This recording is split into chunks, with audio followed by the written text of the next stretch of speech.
This is Democracy Now!, democracynow.org, the War and Peace Report. I'm Amy Goodman. As we've reported, the Gaza ceasefire deal is in effect. Phase 1 of the U.S.-backed 20-point plan is underway. Hamas has released all 20 living captives, hostages. Israel's releasing some 2,000 Palestinians in Ramallah and now in Khan Yunis in Gaza. Today, President Trump addressed the Israeli Knesset and then is on his way to co-chair a so-called peace summit in Sharm el-Sheikh, Egypt, with President Abdel Fattah el-Sisi. Israeli Prime Minister Netanyahu will not be among the 27 or more world leaders who will attend. He was invited, but says he is not going.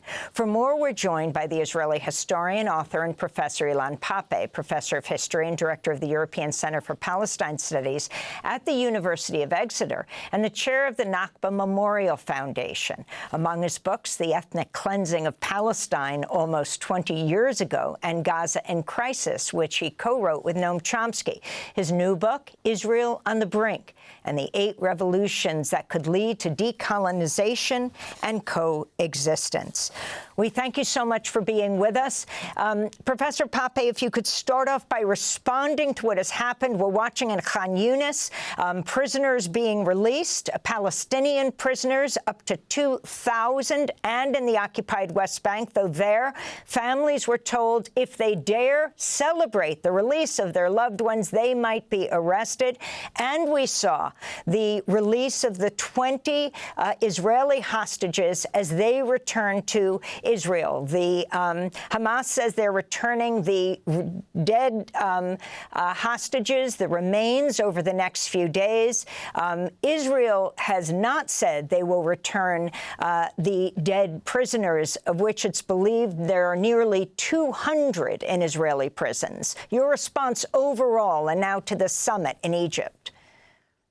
Yes. First of all, there is some joy in knowing that the bombing of the people in Gaza has stopped for a while. And there is joy in knowing that Palestinian political prisoners have been reunited with their families, and similarly that Israeli hostages were reunited with their families.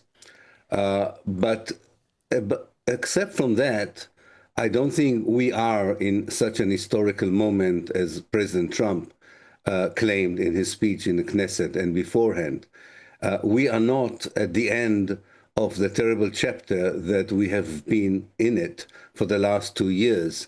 And that chapter is an Israeli attempt by a particularly fanatic, extreme right-wing Israeli government to try and use ethnic cleansing in the West Bank and genocide in Gaza to downsize the number of Palestinians in Palestine and impose Israel's will in a way that they hope would be at least endorsed by some Arab governments in the world. And so far, they have an alliance of Trump and some extreme right-wing parties in Europe.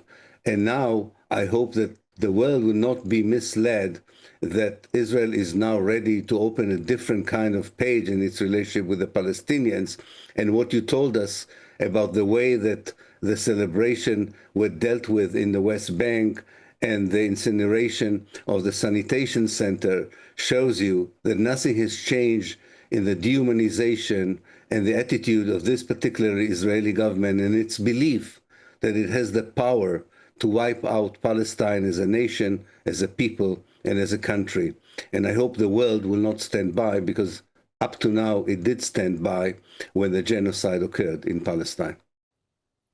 We have just heard President Trump's address to the Israeli Knesset.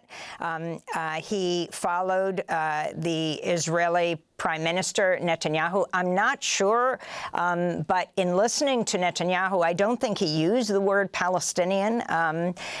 President Trump has just called on the Israeli president to pardon Netanyahu. Your thoughts on this, and also the possibility of why Netanyahu has not joined this summit that President Trump will be co-chairing. Many are speculating for different reasons, didn't want to anger the right that's further right than him. Others others are saying the possibility of his arrest, not on corruption charges, but on crimes against humanity, the whole case before the International Criminal Court. It could be a mixture of all of it, but I think at the center of it is the nature of the Israeli government that was elected in November 2022. This alliance between a very opportunistic politician who's only interested in surviving and keeping his position as a prime minister, alongside messianic, neo-Zionist politicians who really believe that God has given them the opportunity to create the greater Israel and maybe even beyond the borders of Palestine, and in the process eliminate Palestinians. I think that his considerations are always about his chances of survival. So whatever went in his mind, he came to the conclusion that going to Cairo is not going to help his chances of being re-elected. My great worry is not that he didn't go to Cairo. My greatest worry is that he does believe that his only chance of being re-elected is still to have a war going on, either in Gaza or in the West Bank or against Iran or in the north with Lebanon. We are dealing here with a reckless, irresponsible politician who is even willing to drown his own state in the process of saving his skin and his neck. And the victims will always be, from this adventurous policy, the Palestinians. I hope the world understands that the urgent need of, and I'm talking about world leaders rather than societies, you already discussed with Ahmad what is the level of solidarity among civil societies. But I do hope that political elites would understand especially in the West, their role now is not to mediate between Israelis and Palestinians. Their role now is to protect the Palestinians from destruction, elimination, genocide, and ethnic cleansing. And nothing of that duty, especially of Europe, that is complicit with what happened, and the United States, that are complicit with what happened in the last 2 years. Nothing of that we heard in the speeches so far in preparation for the summit in Egypt. And I have a feeling that we won't hear anything about it also later on. There is a different way in which our civil societies refer to Palestine as a place that has to be saved and protected, and still this irrelevant conversation about our political elites, about a peace deal, a two-state solution, all of that has nothing to do with what we are experiencing in the way that the Israeli government thinks it has an historical moment to totally de-Arabize Palestine and eliminate and expunge the Palestinians from history and the area. Thanks for watching Democracy Now! On YouTube. Subscribe to the channel and turn on notifications to make sure you never miss a video. And for more of our audience-supported journalism, go to democracynow.org, where you can download our news app, sign up for our newsletter, subscribe to the daily podcast, and so much more.